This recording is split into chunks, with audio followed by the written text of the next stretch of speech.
ये कहानी है एक ऐसे मैच की जब घमंड में चूर बांग्लादेश ने पूरी दुनिया के सामने भारत का गंदा मजाक नागिन डांस करके उड़ाया था। मगर इस मैच के आखिर में जो कुछ भी हुआ उसके बाद ये बांग्लादेशी नागिन डांस तो क्या ठीक से रो भी नहीं पाए। ये वही बांग्लादेश था जिसकी आजादी के लिए भारत ने सरहद पर अपने कई जवानों का खून बहा दिया था। लेकिन कहते हैं ना, अगर किसी को हाथ भी दो तो वो सर पे चढ़ के नाचने लगता है, क्योंकि अभी फिलहाल में भारत और बांग्लादेश की सरकार के बीच जो डिस्प्यूट चल रहा है वो इस मैच के ड्रामे से कम नहीं है। हालांकि इंडिया वर्सेस बांग्लादेश के मैच में बांग्लादेशी सपोले अपनी जीत के नशे में इतने पागल हो चुके थे कि वो भारत को अपने पैर की धूल समझने लगे थे, क्योंकि वो पिछले मैच में श्रीलंका को हराकर उनकी आजादी के मौके पर नंगा नागिन नाच करके आए थे। और ऐसा ही कुछ वो भारत के सामने भी करना चाहते थे, मगर वो भूल रहे थे कि भारत ने अच्छे अच्छे नागिनों का फन कुचला है। तो फिर ये बांग्लादेश क्या ही चीज है। साल 2018 ये वो पल था जब श्रीलंका अपनी आजादी का 70वां वर्ष मना रहा था, और इस खुशी के मौके पर श्रीलंका ने निधांस ट्रॉफी का ऐलान करके भारत और बांग्लादेश को इस ट्रॉफी में शामिल होने के लिए न्योता भेजा। तीनों टीमों के बीच होने वाली निधांस T20 सीरीज को लेकर इस ट्रॉफी को जीतने की सबसे बड़ी दावेदार लंकाई टीम ही मानी जा रही थी, क्योंकि ये ट्रॉफी उन्हीं के घर में खेली जाने वाली थी। और आजादी के इस मौके पर श्रीलंका ट्रॉफी को जीतकर आजादी के जश्न को डबल करना चाहती थी। लेकिन घमंडी बांग्लादेश ने श्रीलंका के सामने बेहूदगी की ऐसी चाल चली कि लंकाई टीम के जश्न को भी बांग्लादेश ने मातम में बदल दिया। खैर, इंडिया इस सीरीज में अपनी मेहनत और जज्बे के दम पर फाइनल में अपनी जगह को पहले ही पक्का कर चुकी थी, मगर अभी श्रीलंका को फाइनल में पहुंचने के लिए सपोली बांग्लादेश से एक आखिरी लड़ाई लड़नी थी। इस मैच से ये पता चलने वाला था कि आखिर वो कौन सी टीम होगी जो जीत की इस दहलीज को पार करके टीम इंडिया से भिड़ेगी। श्रीलंका और बांग्लादेश के बीच जब आखिरी फैसले का ये मैच शुरू हुआ, तभी इस मैच में लंकाई टीम ने अपनी जबरदस्त बल्लेबाजी की बदौलत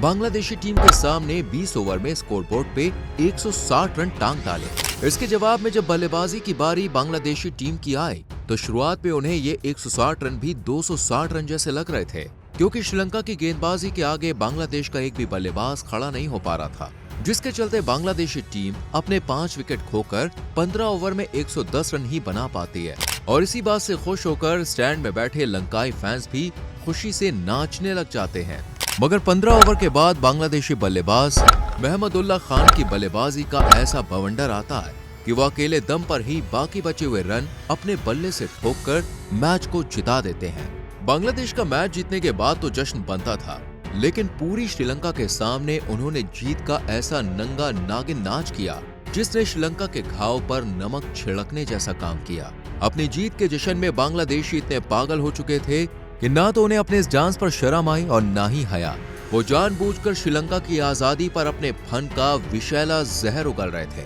जिससे लंकाई फैंस की आंखें इस बेइज्जती से पूरी तरह से नम हो चुकी थी। आजादी के इस मौके पर बांग्लादेशियों ने अपने बेहुदे नंगे नाच से श्रीलंका के मान सम्मान को मिट्टी में मिला दिया था। इसके साथ ही बांग्लादेश लंकाई टीम को हराकर इस ट्रॉफी के फाइनल में भी पहुंच चुके थे, जहां उसका सामना होने वाला था बेखौफ टीम इंडिया से। अपने जीत के घमंड में बांग्लादेशी सांप इतना ज्यादा इतरा रहे थे कि वो जानबूझकर कैमरे के सामने बार बार फन फैलाकर भारत को हराकर उनके सामने भी यही नागिन डांस दिखाने का इशारा कर रहे थे। हालांकि अपनी इस बेइज्जती के लिए लंकाई फैंस फाइनल मैच के शुरू होने से पहले ही भारतीय टीम के सामने बांग्लादेशी सपोलों को सबक सिखाने और उनसे अपना बदला लेने की गुहार लगाने लगते हैं। श्रीलंका की इस गुहार के बाद भारत के ऊपर अब मैच जीतने की एक जिम्मेदारी और बढ़ जाती है। लेकिन अब सवाल ये था कि क्या इस फाइनल मैच में इंडिया श्रीलंका की उम्मीदों पर खरी उतरकर बांग्लादेश के सपोलों को सबक सिखा पाएगी, क्योंकि अब की बार बांग्लादेश का जिस खतरनाक इंडियन टीम से सामना होने वाला था उसमें ना तो स्विंग के बादशाह भुवनेश्वर कुमार थे, ना हार्दिक पांड्या, ना ही किंग कोहली, और इसके अलावा ना ही इस टीम इंडिया में सबसे बड़े फिनिशर महेंद्र सिंह धोनी थे। यूं कह सकते हैं कि ये इंडियन टीम पूरी तरह से नई थी, और इस नई टीम इंडिया का कप्तान बनाया गया था रोहित शर्मा को। निधांस ट्रॉफी के इस फाइनल में धोनी और कोहली जैसे दिग्गजों के ना होने से मैच के पहले ही बांग्लादेशी नाग अपनी जीत को पक्का मान चुके थे, मगर उन्हें क्या पता था कि इस मैच में उनके साथ क्या होने वाला था। 18 मार्च 2018 ये वही तारीख थी जब भारत और बांग्लादेश के बीच सांसों को थाम देने वाला फाइनल मैच खेला जाने वाला था, आर प्रेमदासा के मैदान में। खैर, जब इस फाइनल मैच का आगाज सिक्के को उछालकर किया जाता है तो सिक्का टीम इंडिया के पाले में जा गिरता है और रोहित शर्मा ने टॉस जीतकर पहले गेंदबाजी करने का फैसला किया। हालांकि मैच के शुरू होने से पहले ही घमंड की नशेड़ी बांग्लादेशी टीम अपनी जीत को पक्का मानने लगी थी, क्योंकि जहां एक तरफ की टीम में लिटन दास, तमीम इकबाल और शब्बीर रहमान जैसे बल्ले से जहर उगलते खिलाड़ी थे, तो वहीं दूसरी तरफ टीम इंडिया में रोहित शर्मा और शिखर धवन को छोड़कर कोई भी धुरंधर मौजूद नहीं था। खैर, जब इस महामुकाबले की शुरुआत होती है तो बांग्लादेश की तरफ से टीम इंडिया के छक्के छुड़ाने के लिए मैदान पर लिटन दास और तमीम इकबाल एंट्री मारते हैं और आते ही तमीम भारत के गेंदबाजों की जमकर कुटाई करने लगते हैं। इधर लिटन दास भी अपने बल्ले से एक तेज तर्रार छक्का लगाकर मन ही मन में खुश होने लगता है, मगर उसकी ये खुशी ज्यादा देर तक मैदान पर नहीं टिकती, क्योंकि वॉशिंगटन सुंदर अपनी फिरकी भरी गेंद से लिटन को सुरेश रैना के हाथों कैच आउट कर देते हैं, जिससे बांग्लादेश का 27 रन पे ही पहला विकेट गिर जाता है। इस पहले विकेट के गिरने के बाद बांग्लादेशी टीम पर टीम इंडिया के चालाक चहल का ऐसा तूफान आता है कि इस तूफान में तमीम इकबाल 15 रन पे, सौम्य सरकार 1 रन पे और मुशफिकुर रहीम 9 रन पे ही ढेर हो जाते हैं। बांग्लादेशी सपोलों ने चतुर चहल के सामने अपनी एड़ी चोटी का पूरा जोर लगा दिया, मगर वो चहल की कलाइयों की करामात को समझ नहीं सके और आउट होते चले गए। इसके साथ ही महमूदुल्लाह, जो अभी तक टीम इंडिया की मुश्किलें बढ़ा रहा था, वो भी विजय शंकर के हाथों रन आउट हो जाता है, जिससे बांग्लादेश के 15 ओवर में ही 104 रन पर 5 विकेट गिर जाते हैं। लेकिन अभी भी क्रीज पर शब्बीर रहमान अपने बल्ले से छक्के चौकों की बरसात करके विकेट गिरने की कमी को जरा भी महसूस नहीं होने दे रहा था। आज के इस मैच में शब्बीर ने अपने बल्ले से बल्लेबाजी का ऐसा तांडव दिखाया कि उसने देखते ही देखते मात्र 49 गेंदों में ही 77 रन ठोक डाले और बांग्लादेश के स्कोर को 104 रन से सीधा 166 रन तक पहुंचा दिया। भले ही भारत को 20 ओवर में सिर्फ 167 रन बनाने थे, मगर इस टीम में धोनी, विराट और हार्दिक पांड्या जैसे धुरंधर ना होने की वजह से ये 167 रन पर भी टीम इंडिया के लिए पहाड़ जैसे थे। और इस पूरी बदल चुकी टीम इंडिया में इन धुरंधरों की कमी को देखकर बांग्लादेश के सांप भी अब अपनी जीभ निकाल कर मन ही मन बहुत खुश हो रहे थे, मगर उन्हें क्या पता था कि आगे चलकर भारतीय टीम का एक नेवला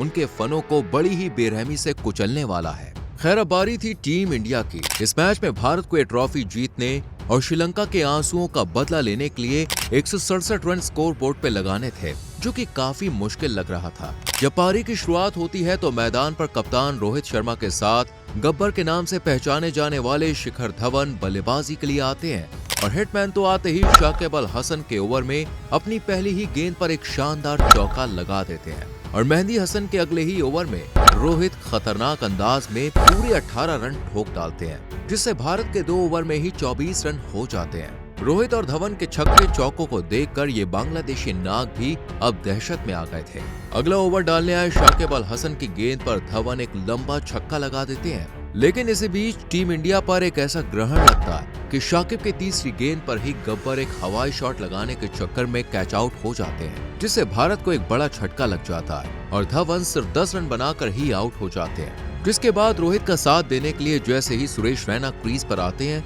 तो वो अपना खाता भी नहीं खोल पाते और कीपर के हाथों सस्ते में कैच आउट हो जाते हैं। इसके बाद केएल राहुल आते ही अपना खाता छक्के के साथ खोलते हैं। भारत की पारी के दौरान जहां एक तरफ राहुल के बल्ले से लगकर गेंद सीधा स्टैंड में जा रही थी, वहीं दूसरी तरफ हिटमैन अपने बल्ले से ऐसे शॉट मार रहे थे कि उन गेंदों को बांग्लादेशी बिल्कुल भी पकड़ नहीं पा रहे थे और बार बार जमीन पर गिरते पड़ते नजर आ रहे थे। लेकिन इस बीच जब क्लासी राहुल अपनी आक्रामक बल्लेबाजी का नजारा पेश कर ही रहे थे कि तभी वो रुबेल हुसैन की शॉर्ट गेंद पर अपना कैच उठा बैठते हैं, जिससे राहुल को 24 रन बनाकर ही पवेलियन की तरफ लौटना पड़ जाता है। राहुल के आउट होने के बाद टीम इंडिया पर हार के काले बादल मंडराने लगते हैं, क्योंकि इस मैच में जब हिटमैन 56 रनों पर जमे हुए थे तभी रन रेट को सुधारने के चक्कर में वो नाजमुल हुसैन की गेंद पर सामने की तरफ एक शॉट खेल बैठते हैं, जो सीधा बांग्लादेशी फील्डर के हाथों में जा गिरती है, जिससे बांग्लादेशी नाग अपनी असलियत पर उतर आते हैं और रोहित को आउट करने वाला नाजमुल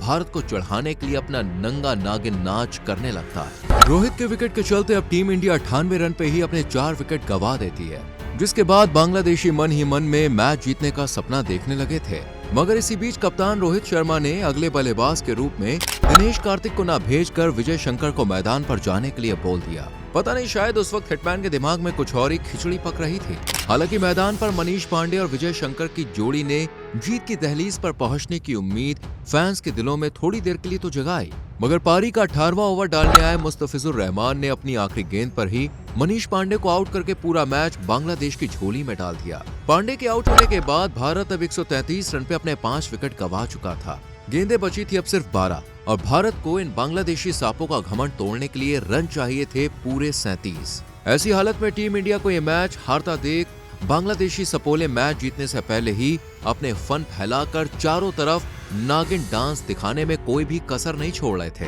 जिससे टीम इंडिया और लंकाई फैंस में भारत की हार के आंसू साफ छलक रहे थे। मगर इसके बाद टीम इंडिया की आखिरी उम्मीद दिनेश कार्तिक जैसे ही अपने बल्ले के साथ मैदान पर एंट्री मारते हैं तो वो सबकी उम्मीदों पे खरे उतरते हुए 19वें ओवर की पहली ही गेंद पर एक शानदार छक्का और दूसरी गेंद पर एक तेज तर्रार चौका लगाकर घमंडी बांग्लादेशियों की खुशियों को डर में बदल देते हैं, जिससे इन सांपों के झुंड में एक सन्नाटा सा छा जाता है। इसके बाद रुबेल हुसैन की तीसरी गेंद को दिनेश कार्तिक दर्शक दीर्घा में भेज देते हैं, लेकिन चौथी गेंद कार्तिक से मिस हो जाती है। इसके अलावा 5वीं गेंद का बल्ले से अच्छे से संपर्क ना होने की वजह से कार्तिक सिर्फ 2 ही रन बना पाते हैं और आखिरी गेंद पर पीछे की तरफ एक और चौका जड़ देते हैं, जिससे रुबेल हुसैन के 19वें ओवर में ही संकट मोचन कार्तिक पूरे 22 रन ठोक डालते हैं। इन पहली ही 6 गेंदों में 22 रन आ जाने के बाद भारत के साथ साथ श्रीलंका के फैंस भी खुशी से झूम उठते हैं। वहीं दूसरी तरफ अपना फन फैलाकर नाचने वाले बांग्लादेशी नाग भी अब अपने बिलों में छुपने लगते हैं। उन्हें ये बिल्कुल भी समझ में नहीं आ रहा था कि आखिर करें तो करें क्या। मैच के आखिरी ओवर में भारत को जीत के लिए 6 गेंदों में 12 रन की जरूरत थी और स्ट्राइक अब विजय शंकर के हाथों में पहुंच गई थी, जिससे पारी का आखिरी ओवर बांग्लादेशी टीम सौम्या सरकार के हाथों में थमा देती है। इस आखिरी ओवर को लेकर स्टैंड में बैठे सारे फैंस की सांसें थोड़ी देर के लिए थम जाती हैं। आखिरी ओवर की 3 गेंदें जब सौम्या सरकार विजय शंकर को कराता है तो उसकी 3 गेंदों में सिर्फ 3 ही रन आ पाते हैं। विजय शंकर के पास स्ट्राइक होने से टीम इंडिया के फैंस भी थोड़े सहमे हुए नजर आ रहे थे, क्योंकि 3 गेंदों में भारत को अब 9 रनों की दरकार थी। मगर इस विडम्ब परिस्थिति में भी विजय शंकर सौम्या सरकार की अगली ही गेंद पर चालाकी से एक चौका लगा देते हैं, जिससे बांग्लादेशी नाग बिल्कुल तिलमिला उठते हैं। मगर 5वीं गेंद पर विजय शंकर शॉट को हवा में मार बैठते हैं, जिससे मेहंदी हसन उस कैच को आराम से पकड़ लेता है और इस कैच के चलते विजय शंकर आउट हो जाते हैं। लेकिन तब तक वो स्ट्राइक दिनेश कार्तिक को दे देते हैं।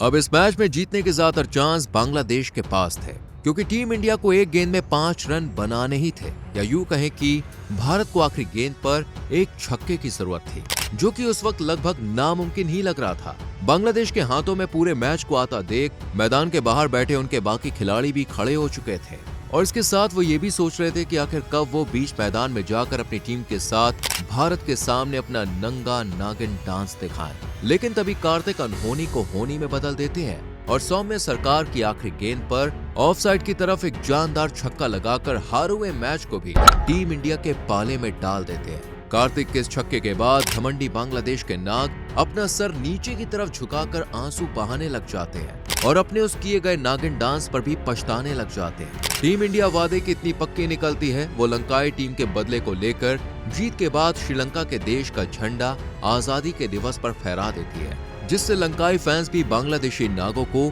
उन्हीं का नागिन डांस दिखाने लग जाते हैं। कार्तिक ने अपने बल्ले से बांग्लादेशी सांपों को ये बता दिया था कि बेटा, अब कभी दोबारा भारत और उनके करीबियों से पंगा लेने की गलती मत करना, वरना अंजाम इससे भी बुरा होगा। इसलिए तो कहते हैं कि जीत से पहले कभी जश्न नहीं मनाते। दोस्तों, अगर आपको ये वीडियो पसंद आई हो तो वीडियो को लाइक एंड शेयर करके हमारे चैनल को सब्सक्राइब कर लीजिए। मिलते हैं आपसे अगली एक और धमाकेदार वीडियो में, तब तक के लिए goodbye and take care. Thank you so much for watching.